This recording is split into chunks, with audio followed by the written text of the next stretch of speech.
샬롬. 2026년 1월 3일 토요일 하나님 나라를 시작하는 말씀 묵상 시간입니다. 오늘 무신 공동체에게 주시는 하나님의 말씀은 창세기 1장 26절부터 2장 3절까지의 말씀입니다. 젊은 일 누리의 김담비 집사님께서 말씀을 읽어주시겠습니다. 하나님 말씀에 귀 기울이시기 바랍니다. 하나님이 이르시되 우리의 형상을 따라 우리의 모양대로 우리가 사람을 만들고 그들로 바다의 물고기와 하늘의 새와 가축과 온 땅과 땅에 기는 모든 것을 다스리게 하자 하시고, 하나님이 자기 형상 곧 하나님의 형상대로 사람을 창조하시되 남자와 여자를 창조하시고, 하나님이 그들에게 복을 주시며 하나님이 그들에게 이르시되 생육하고 번성하여 땅에 충만하라. 땅을 정복하라. 바다의 물고기와 하늘의 새와 땅에 움직이는 모든 생물을 다스리라 하시니라. 하나님이 이르시되 내가 온 지면에 씨 맺는 모든 채소와 씨 가진 열매 맺는 모든 나무를 너희에게 주노니 너희의 먹을거리가 되리라. 또 땅의 모든 짐승과 하늘의 모든 새와 생명이 있어 땅에 기는 모든 것에게는 내가 모든 푸른 풀을 먹을 거리로 주노라 하시니 그대로 되니라. 하나님이 지으신 그 모든 것을 보시니 보시기에 심히 좋았더라. 저녁이 되고 아침이 되니 이는 여섯째 날이라. 천지와 만물이 다 이루어지니라. 하나님이 그가 하시던 일을 일곱째 날에 마치시니 그가 하시던 모든 일을 그치고 일곱째 날에 안식하시니라. 하나님이 그 일곱째 날을 복되게 하사 거룩하게 하셨으니 이는 하나님이 그 창조하시며 만드시던 모든 일을 마치시고 그날에 안식하셨음이니라. 하나님이 자기 형상 곧 하나님의 형상대로 사람을 창조하시되 남자와 여자를 창조하시고. 창세기 1장 27절 말씀. 아멘.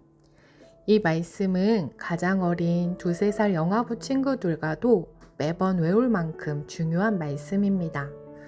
천지 창조의 여섯째 날, 하나님은 모든 피조 세계를 창조하신 후 사람을 지으시고 그 모든 창조를 바라보시며 보시기에 심히 좋았더라 말씀하셨습니다.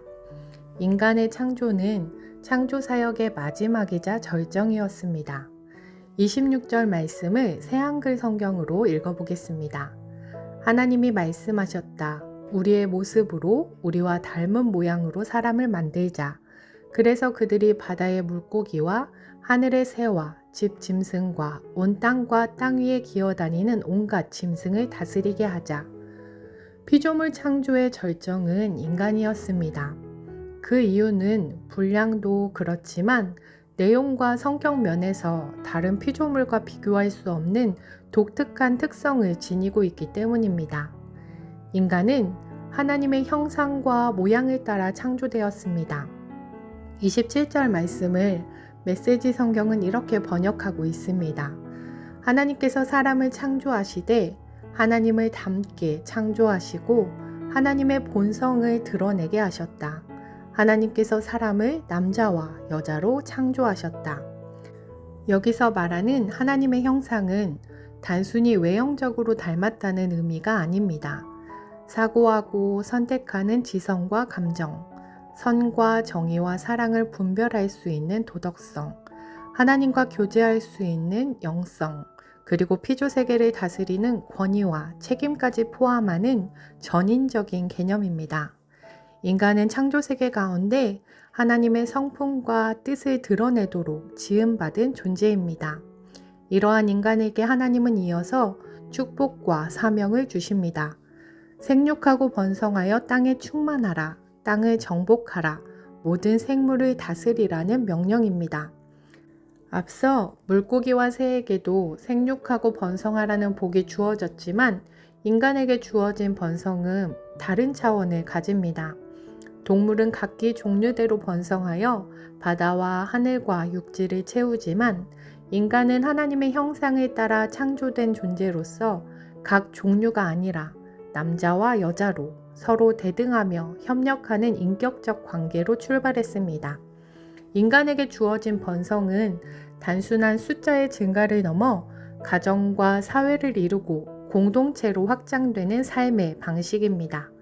또한 땅을 정복하고 다스리라는 명령은 인간에게 주어진 특별한 사명이었습니다. 이는 무분별한 지배가 아니라 하나님이 창조 세계 가운데 세우신 질서를 따라 관리하고 돌보며 책임있게 사용하는 청지기의 사명을 의미합니다.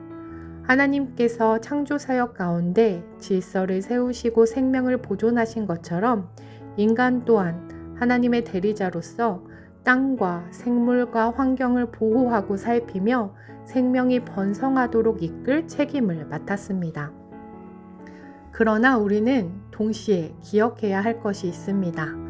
인간은 하나님의 형상이라는 특권을 받은 존재이지만 동물과 마찬가지로 흙으로 지음받은 피조물이라는 사실입니다. 이 사실을 잊지 않을 때 우리는 교만이 아니라 감사와 겸손으로 균형을 이루며 하나님께서 맡기신 권한을 감당할 수 있습니다. 하나님의 형상을 따라 우리를 창조하셨기에 우리는 그 형상을 이루어갈 수 있는 존재가 되었습니다. 그러나 그 일은 우리의 힘만으로 이루어지지 않습니다. 우리 안에 거하시며 함께 하시는 하나님께서 우리의 삶 속에서 하나님의 형상을 회복하고 빚어 가십니다. 우리가 구원받았다는 것은 하나님의 형상을 회복하는 길 위에 서게 되었다는 뜻이며 성화와 영화의 과정 또한 하나님의 형상을 온전히 이루어가는 여정입니다. 하나님의 형상을 따라 창조된 우리는 그 형상을 삶으로 이루어가도록 부름받은 존재입니다. 하나님께서 먼저 보여주시고 세워주신 창조의 질서를 따라 하나님이 맡기신 사명을 감사와 겸손으로 감당하며 이 땅 가운데 하나님의 성품과 뜻을 드러내는 우신 공동체 되길 소망합니다. 함께 기도하겠습니다. 창조주 하나님, 우리를 하나님의 형상대로 지으시고 보시기에 심히 좋다 말씀해 주신 은혜에 감사드립니다. 우리 안에 있는 하나님의 형상을 기억하게 하시고 말과 생각과 삶의 태도 속에서 하나님의 성품이 드러나게 하옵소서. 하나님이 맡겨주신 사명을 청지기의 마음으로 감당하게 하시고 창조 세계를 돌보고 지키는 책임을 잊지 않게 하옵소서. 하나님의 형상이라는 특권 앞에서 겸손하게 흙으로 지음받은 존재임을 기억하며 감사로 살아가게 하옵소서. 우리와 함께 하시는 하나님으로 말미암아 날마다 하나님의 형상을 이루어가는 우신 공동체 되게 하옵소서. 감사드리며 예수님 이름으로 기도드립니다. 아멘. 말씀을 읽어주신 김단비 집사님의 레마의 말씀 사연을 읽어드리겠습니다. 안녕하세요. 젊은 누리 1-3순 김단비입니다. 저와 남편은 지난 크리스마스 예배에 두 자녀를 위해 유아 세례를 신청했습니다. 믿는 가정의 자녀로서 유아 세례를 받아야 한다는 의무감에 신청했는데 부모 교육을 받으며 제가 가진 생각과 아이를 향한 마음이 많이 깨졌습니다. 주기적으로 찾아오는 자녀 교육에 대한 관심과 SNS를 비롯한 여러 매체를 통해 접하는 교육 정보의 홍수에서 허우적대고 있었는데 모든 게 깨지는 순간이었습니다.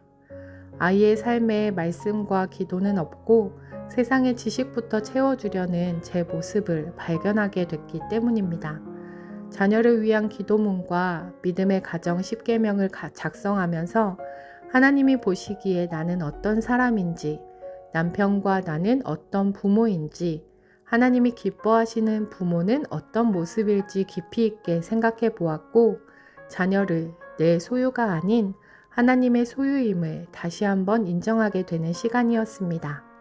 믿음이 흔들릴 때마다 삶의 주인이 하나님이심을 인정하고 유아 세례를 준비하던 때를 기억하며 남편과 아이들, 믿음의 가정을 위해 말씀과 기도에 힘쓰는 한 해가 되길 소망합니다. 이렇게 사연 주시며 다시 복음 앞에 라는 찬양을 신청해 주셨습니다.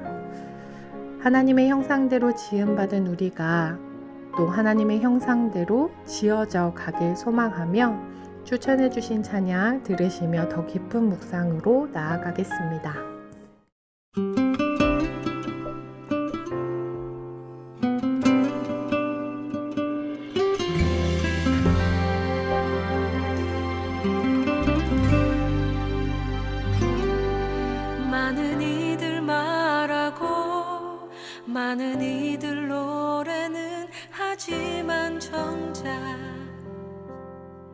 가지 않는 길 두려운 생각보다 많이 힘들고 험한 길보단 그저 말로만 가려기에 점점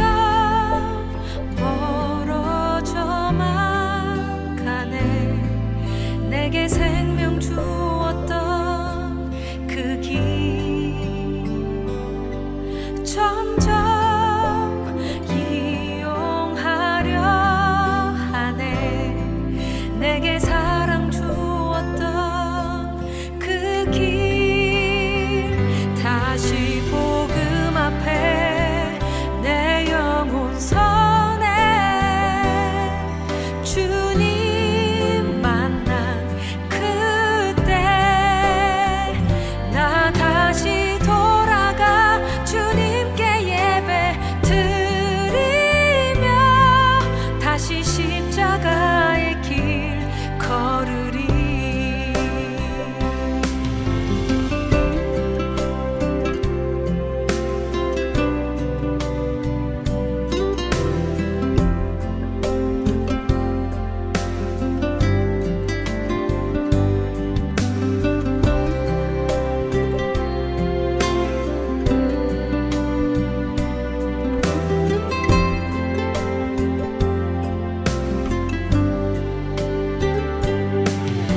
점점 멀어져만 가네. 내게 생명 주었던 그 길 점점 이용하려 하네. 내게 사랑 주었던 그 길 다시 복음 앞에 내 영혼 선에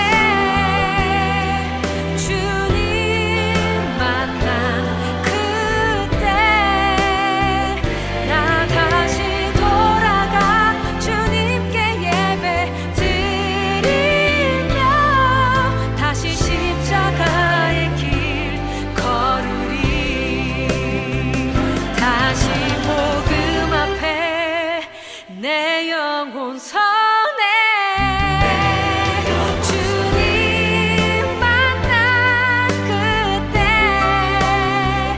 나 다시 돌아가 주님께 예배 드리며 다시 십자가의 길 걸으리.